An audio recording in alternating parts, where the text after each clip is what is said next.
Welcome to the Retail Insider video interview series. I'm your host, Craig Patterson, and we're joined here today with a special guest.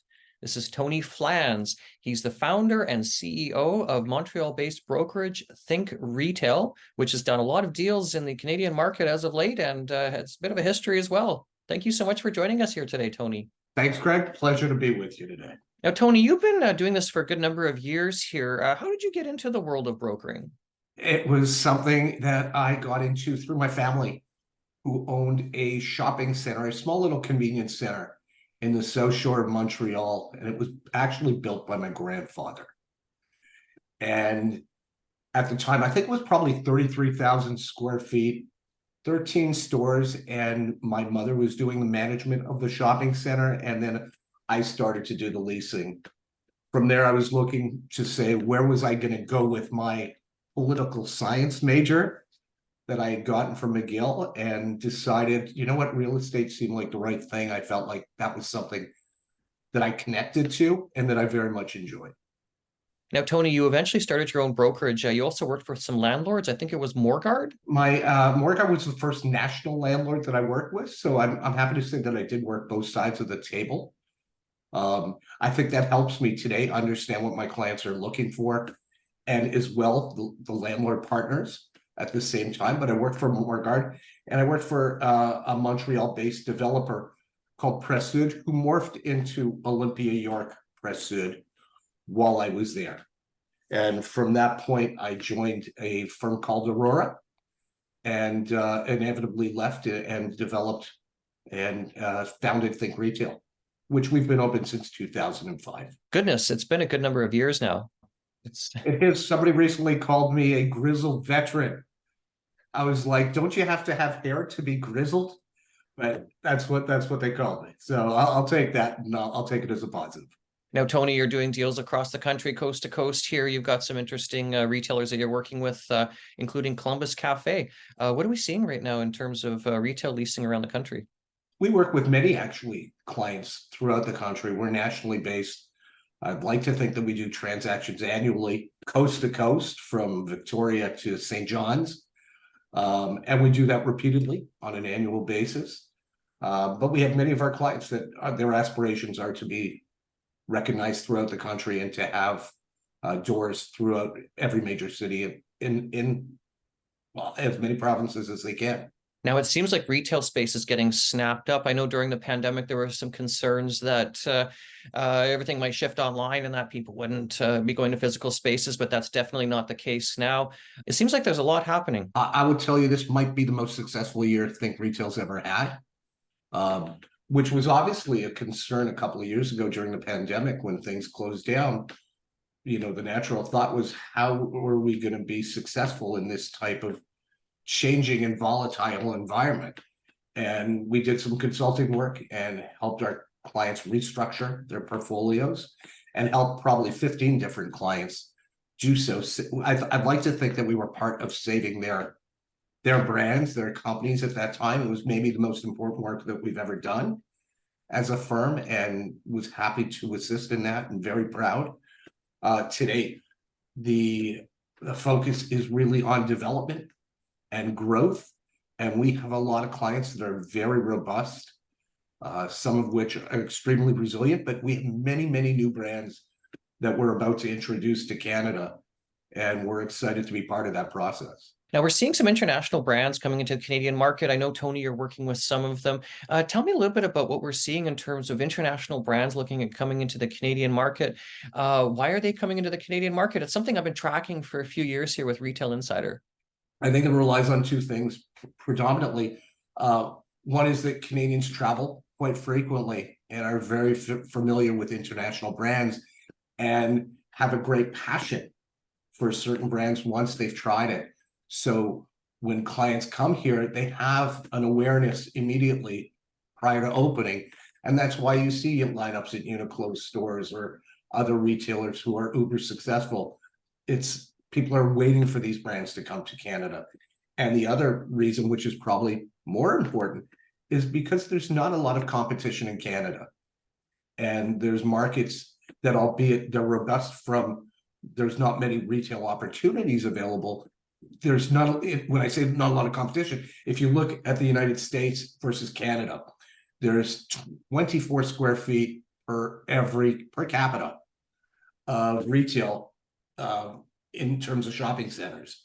In Canada, that's 13 square feet. So you don't have the same competition in terms of categories. So I think there's a lot of retailers, at least our clients, who are coming here and saying, well, there's not a lot of children's wear brands here.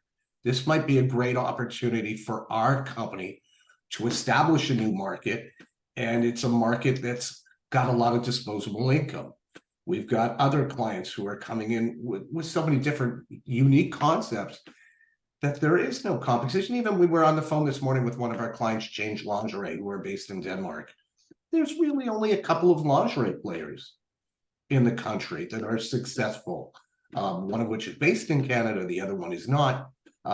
So the talk was, how can we right our ship and grow it? At the same time, we'd like to increase our fleet. So that's exciting. And I think that's the reason why there's a lot of opportunity in Canada when international firms say, what's our next, country that we're going to look to open doors in?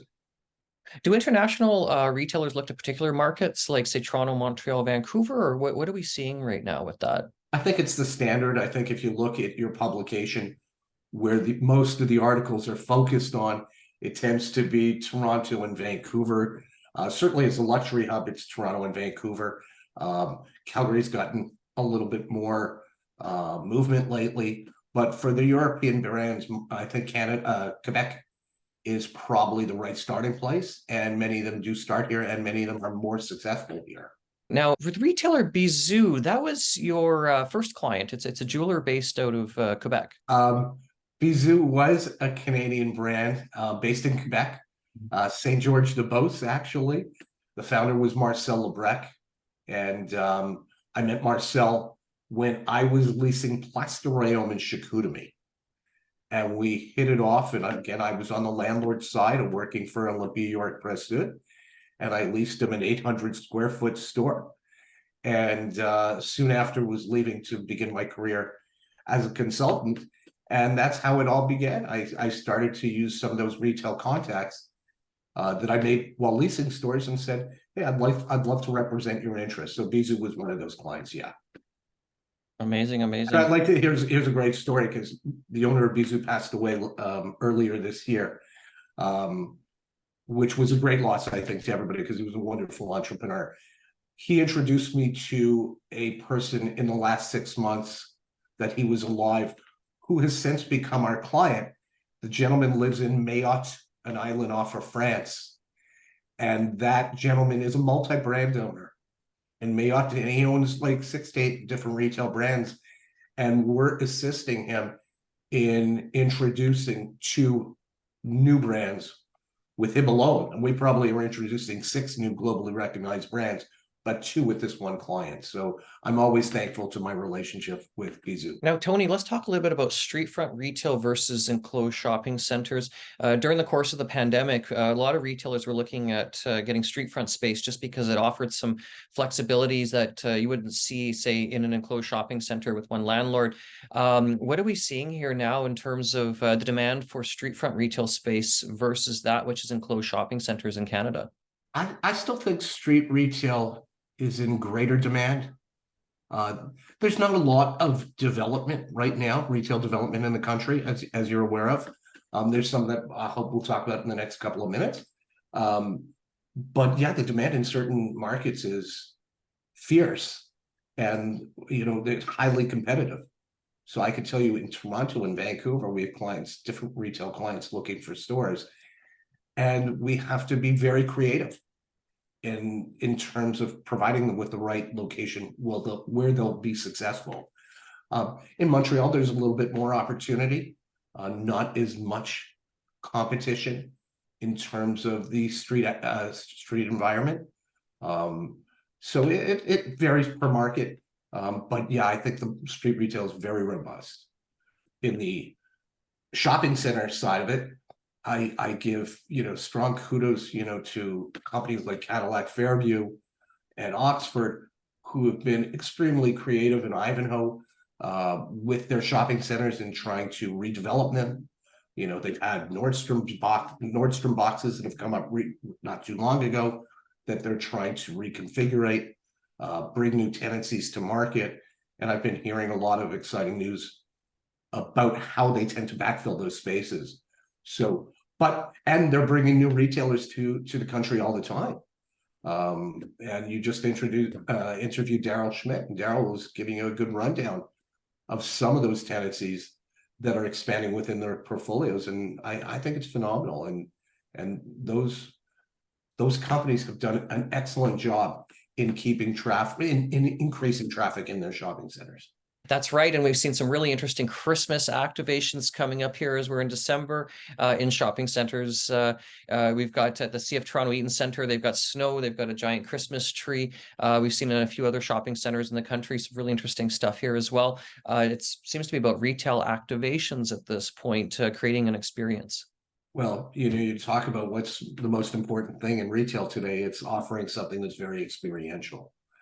You have to be able to do something that others are not doing. Online shopping is not going away. I think we all recognize that, and there's nothing wrong with that. But neither is offline shopping, and bricks and mortar prove to be very strong because retailers are coming up with very creative ways of animating their space. So if you look at a company like Canada Goose, for example, where you can go in and test a jacket in sub-zero climate room that they've activated, I think that's brilliant. If you look at Nike, who you get to personalize shoes with and sneakers, and yet try out those sneakers on a basketball court within their store, it's quite brilliant. I was in a Toronto restaurant, completely different, just from an experience that was fun. And to have somebody who has, a sangria pitcher that they fill up in front of you with different fruits and vegetables and alcohols and liqueurs, and it's done right in front of you. It's so interesting to watch, and it makes it highly entertaining. And that's what clients want. The other part of the equation is that those same clients are very much watching their expenditures due to inflation. So you have to give them a reason to come into your stores. And I think many retailers today are, and that has to be really predominant in their thoughts and their objectives of how to keep a healthy bottom line. Now, in the next 2 to 3 years, is there anything that you're anticipating in a retail industry? Any big projects, any big things that are getting you excited that is coming down the pipeline for retail in Canada? Well, we've been working on one based here in Montreal. All the talk is about the Royalmount project. And I think the folks at Carbon Leo have done just a marvelous job in their pre-lease. First of all, the project is so well thought out. It's over 850,000 square feet. I'll let them correct me, at least in the retail perspective. There's a hotel, there's a couple of office buildings. That itself is not unique. It's unique to have that type of project built. And we could talk about the Well after in Toronto, which is also, a phenomenal project. And we've been fortunate enough to put our client Le Creuset into that retail venue. But here in Montreal, there's going to be an aquarium at this project. L. Catterton is a partner with Carbon Leo. So there's going to be an LVMH, a Louis Vuitton store. And what we say, the Friends of Louis have all leased on the lower level, which is made for a really nice, unique shopping environment, because you could have Cartier and Tiffany and Louis Vuitton, Balenciaga, and David Yurman and Sandro and Maj coming into Montreal for first to market stores. So our clients are been very active. We're at the finishing line with about 5 or 6 different retailers who are all very excited about that project. A couple don't mind me mentioning it, but Morgan Detroit from France, I mentioned our client who's in Mayotte. He's looking to open a unit there. Adopt, who is a perfume chain from France as well, is also in documentation on a deal. So that's Oscar Wiley, who we've talked about, you and I offline a couple of times, are in documentation there. So we've no less than 5 or 6 clients, and it's all because when we talk about experiential, they've made an environment that's just very exciting, and because their pre-lease is so strong, I think there's so much anticipation, which keeps growing, and it's not too long from its opening. It's within a year now. It's mid-August, I think, of 24. So that's great. And again, you've just had the opening. I just name dropped The Well. Wasn't necessarily a grand opening. I think more of a soft opening there. But where else can you implant 3 million square feet in downtown Toronto? I'm sure the retail was really only 500,000 of that project, but talk about density in just a great location in downtown, corner of Wellington and what's the street? Wellington and Front. It's just, I think, really exciting, and it's also bringing together a lot of new retailers who have never been in the same shopping environment before. So you go into a typical mall and you see are retailers that we've seen all the time. These two projects bring a mix that's very unique, and I think retailers will really be excited about it. The Well is a really interesting project in Toronto. I got to go to the soft opening party, I guess it would have been. There was a cocktail party. The Well is going to have some really interesting retailers in there. Some have already opened, actually. Now you put Le Creuset into the center. We've got retailers like Got Style. We've got an Indigo bookstore, Adidas. There's some really great retailers in there. Tell me a little bit more about what you think of the project. Yeah, they have some concepts that are not very well known throughout the country, I think, that are more unique to Toronto. And I think they offer some exciting products and products that you don't find everywhere. So I think that type of mix, which, like as I was just saying, is very unique, is something that will really strongly resonate with consumers in Toronto and tourists as they're coming in. Adidas built a fantastic looking store there. Indigo did a tremendous job there. So, and those are just two that we are somewhat familiar with. But, the gym that they're opening there sounds like it's going to be marvelous. The marketplace that's going to open there I think that's 75,000 square feet. That will be tremendous. And between RioCan and CBRE, I tip my hats to them. They've really cultivated an interesting mix of retailers. And we're happy to bring our clients there too, because we know it'll be successful. So we always want our clients in a very high-profile situation where they'll have a very strong bottom line. Tony, in Retail Insider, we talk quite a bit about retailers that you're working with and that are going to be expanding into the Canadian market. Is there anything new that you can tell us about any brands that are in the process of either coming into the market here or already expanding by opening new locations? We've mentioned Morgan Detroit, who again have a few hundred stores in Europe, and I think that will do exceptionally well in Canada. There's certainly, an opening for more new women's wear and apparel. I mentioned Adopt with the perfumes. There's certainly not a lot of competition in Canada for perfume chains. And I think that will do well. We're now working with an area developer in Vancouver who wants to open up a concept called Poncho. And Poncho is the top performing children's wear retailer in Turkey.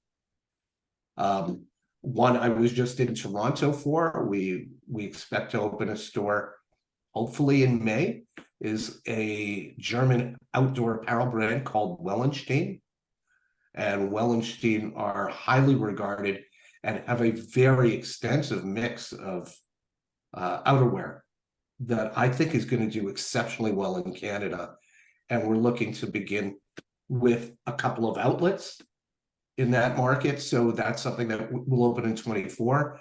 And even in Quebec, not a new brand, well, actually a new brand by the name of Kalemar 24.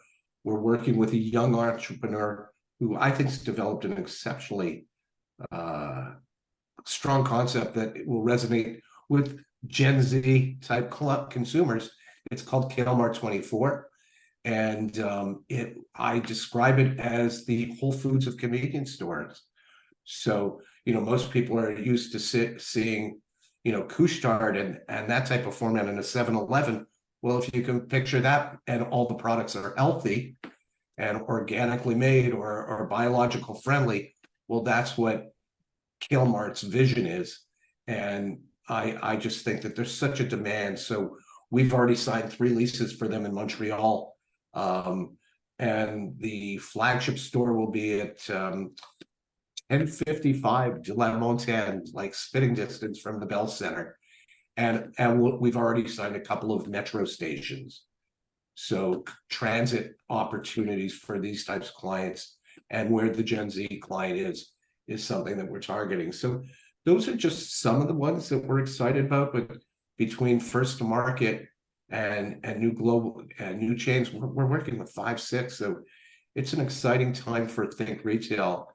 And I'm really humbled by some of our partners that have, bestowed upon us the confidence to let us assist in their development, in their introduction, in their growth.